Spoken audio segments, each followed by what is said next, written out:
তখন অনুরূপভাবে প্রশ্ন করা হবে। এই প্রশ্নের উত্তর যারা দিতে পারবে না, আল্লাহর নবী বলেন, তখন আল্লাহ পাক রব্বুল আলামিন বলবেন, এ ফেরেশতারা আর প্রশ্ন করিস না।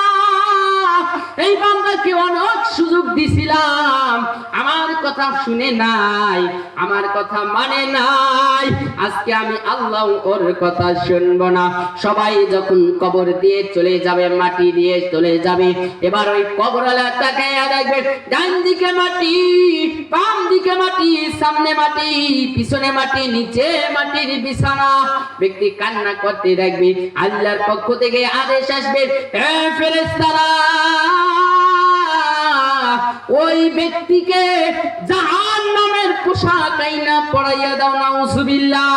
ওই ব্যক্তিকে জাহান্নামের পোশাক পরাইয়া দেবে।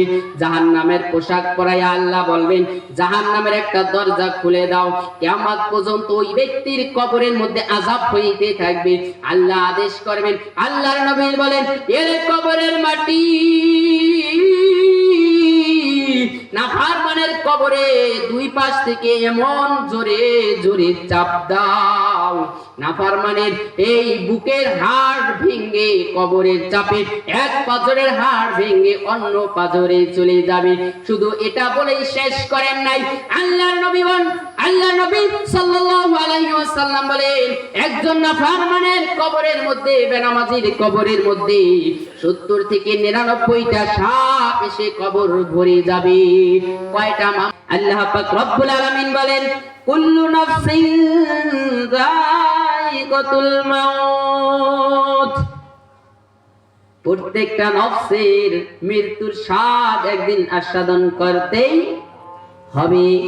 তাহলে আয়াত দ্বারা বোঝা গেল যে আমাদের প্রত্যেকটা মানুষেরই একদিন মৃত্যুর স্বাদ আস্বাদন করতেই হবে, কেউ মরণ থেকে বাঁচতে পারবো না। এবার আসেন, আমাদের মরণটা ভালোভাবে হোক, ঈমানের সাথে হোক। কে কে চাই? আল্লাহু আকবার, নারায়ে তাকবীর, নারায়ে তাকবীর। আজকের মাহফিল সফল হোক, সফল হোক।